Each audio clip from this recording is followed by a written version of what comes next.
Hi, this is Adele Katsia and I'm posting for the City Hill Divorce Support Life Group Facebook page. Today we're continuing with part 2 of the Emigration series.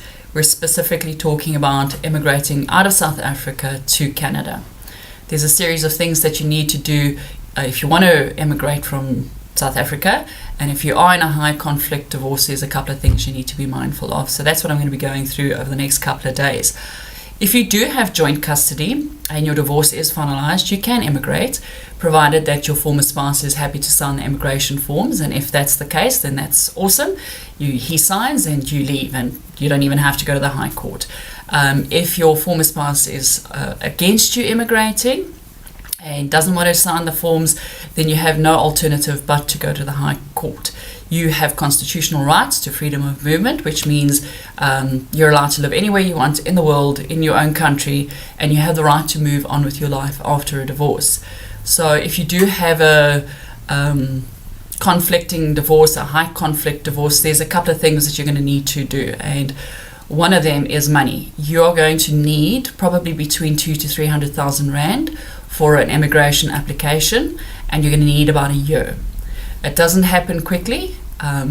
Unfortunately, that's just the way it goes in a high conflict divorce. This is all about moves and counter moves, and the objective is for the opposition to get you to stay in the country, and they will use various means to get you to stay, and delaying the court is one way.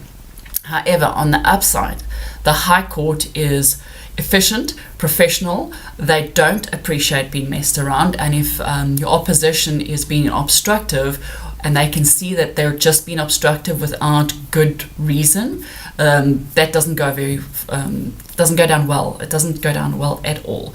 So if they are being obstructive, yay for you. If not, well, then anyway. So you're going to need about 200,000 to 300,000 Rand, and you're going to need a year. So you have to research where you're going to, and you have to provide evidence that the place that you're going to go immigrate to is a better option for your child. Remember, as the divorced spouse, mother, father, whatever the case may be, whether you're the father wanting to immigrate or whether you're a mother wanting to immigrate with a child, you're irrelevant. You really are. The High Court looks at the best interest of the child. Every court looks at the best interest of the child. The parents just become these people that pay for everything, and it's actually your dreams that are being obstructed. So it's a very frustrating process, but it's just the way it goes. And I'm going to carry on in the next clip as to the things that you need to take into consideration more specifically. But that's it for the first clip, part 2.